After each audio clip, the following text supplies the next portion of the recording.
Chapter 3. Faceless Fiends. Alfred limped down the corridor, steadying himself on the sideboard to catch his breath. Quite a few paces ahead, the Royal Guard's cloaks fluttered as they bustled the boy's mother along. Alfred tried to speed up, but in doing so he stumbled over a rug, thud, twisting his ankle. Ouch! With no chance of catching up with them, he thought of Richard the Lionheart and called out, "I command you to stop!" Not only was Alfred out of breath, but he was not used to giving orders. As a result, the words came out wonky. Despite Alfred being royal, and these being the Royal Guards, the pair of faceless fiends ignored him. The Queen turned her head and shouted back to her son, "Please, Alfred, I don't want you to see me like this." There was a look of terror in her eyes, a look the boy had never seen before. His mother had always been a wonder at pretending everything was tickety-boo, when it clearly wasn't. She would always make up stories to cover what was going on. The sound of an explosion in the middle of the night was nothing more than a thunderstorm. She would then stroke Alfred's head until he drifted off back to sleep. After his grandmother had mysteriously gone missing one night from the palace, Mother would make believe that Granny had written postcards to him. She was the old Queen, his father's widowed mother, and much loved by the boy. Alfred always called her Grammy, because when he was little he couldn't say Granny. His mother would read these postcards aloud to him as she put him to bed at night. Here's a postcard that I'm going to read to you. It says, "Dearest darling grandson, I'm writing to you from the deck of a splendid old cruise ship. I'm sailing around and around the world. Please don't worry about me. I will see you again one day. I promise. I miss you and I love you. Slobbery kisses from Grammy." And there's another postcard. "My darling grandson Alfred, just a little postcard to tell you all is well. Would you believe I'm all the way up Mount Everest? It was quite a hike, but I can see for miles and miles and miles. It is wondrous. I want you to know that even though I'm far from you, you are always in my heart. I miss you more than ever. Kisses and cuddles, Grammy." It was only when Alfred grew older that he suspected his mother had written all the postcards herself. When he asked whether they would ever set foot outside Buckingham Palace, the Queen would take her son on an imaginary flight around the world. "Hold my hand and together let's fly up, up, up into the air, across London, across the sea, over the pyramids of Egypt, down the Grand Canyon of America, along the Great Wall of China, and back to dear old Blighty in time for tea." In his mind's eye, the boy would see everything his mother described. The adventures gave him hope that one day he would be able to leave the palace. Just then Alfred felt something, or someone, slammed down on his shoulders. Doof! He took a sharp intake of breath, but he was so shocked that no sound came out of his mouth.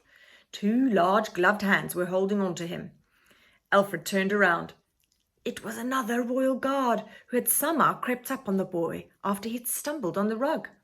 Silent, just like the others, he picked the prince up with ease and dragged him back to his bedroom.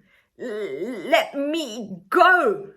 I said, let me go!" Alfred was powerless to resist. In moments, he was deposited back in his bedroom and the door shut behind him. Stum! He lingered behind the door and listened. Outside, the guard waited for a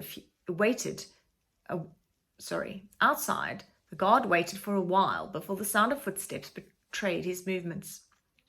In his head, Alfred counted to 100. As much as he wanted to race through the numbers, he knew that was a foolish idea. He needed to count until he thought the coast was clear. 97, 98, 99, 100. On 100, he opened his bedroom door slowly and silently. Then he peeped out and checked that no one was around. The corridor was clear, so he tiptoed down it before hurrying down the long, sweeping staircase and across to the grand ballroom. This room once played host to the world's most extravagant parties. Now it was a ghost of a room. The chandelier was hanging by a thread, the silk curtains drooped on the floor, and damp had blotted the walls with dark, ugly patches. Desperately out of breath, the sickly boy stumbled again. This time he fell flat on his face. Bang! Oof! Alfred noticed that there was some kind of powder on his hands and face. At first he thought it was dust. The palace was encrusted with the stuff, but it wasn't dust. This had a smell of it that was different. Chalk. Scrambling to his feet, he noticed that there was faint chalk markings all over the vast floor. It was as if the boy was standing at the centre of a life-size chessboard. Someone had tried to rub the lines and markings off, but traces were left behind. Alfred bent down. There were words and symbols, but despite his love of books, he couldn't recognize any of them. What's more, there were burn marks on the wood and a large discoloured area where something heavy had been moved. There's a picture for you to see.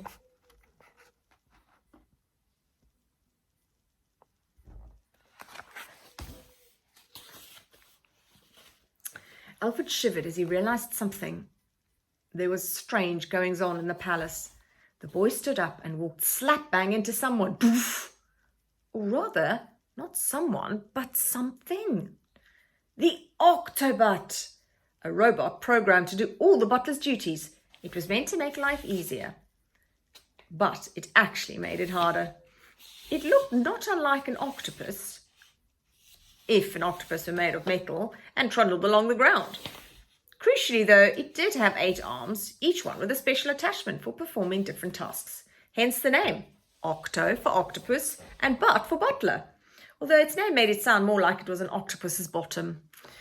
The Octobot had the following arm attachments. A spray for spraying nice smells where nasty smells are, a fly swatter for swatting flies, a spoon for stirring a cup of tea, a hand for stroking the corgi, a hoover for hoovering up crumbs, a croquet mallet for playing croquet, a duster for dusting a shelf, and an iron for pressing a shirt.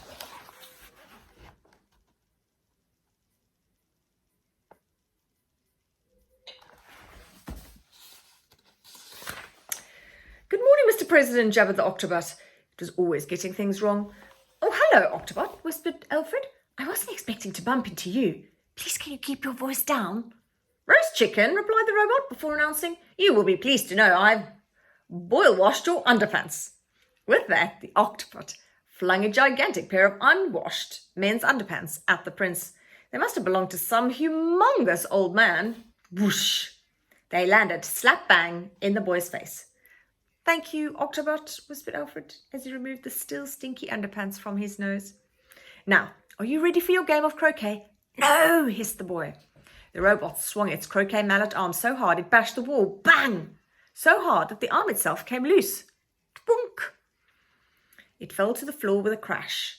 With 7 arms rather than 8, it was now not so much an octopus, but a septimabot. Septim is the Latin word for 7. Outside the ballroom, Alfred could hear the bootsteps of royal guards growing nearer. Stomp, stomp, stomp. The soldiers were just outside the tall wooden double doors that led into the ballroom. You go that way, urged the boy, spinning the Octobot round to face their direction. The Pope needs his toenails clipping. Very good, princess, came the reply. With all his might, Alfred pushed the Octobot, so it trundled off in the direction of the doors. As the boy tiptoed out of the ballroom, he looked back to see the Octobot crash straight into the guards, knocking them to the floor and accidentally slapping one in the face with its corgi-stroking hand. Slap, slap, slap. The guard grabbed the arm to make the robot stop. And you guessed it, it came off in his hand. Oh no, exclaimed the robot, I will never stroke a corgi again. The poor Octobot was now down to 6 arms. It really should have been named Sexabot, but that sounds far too rude.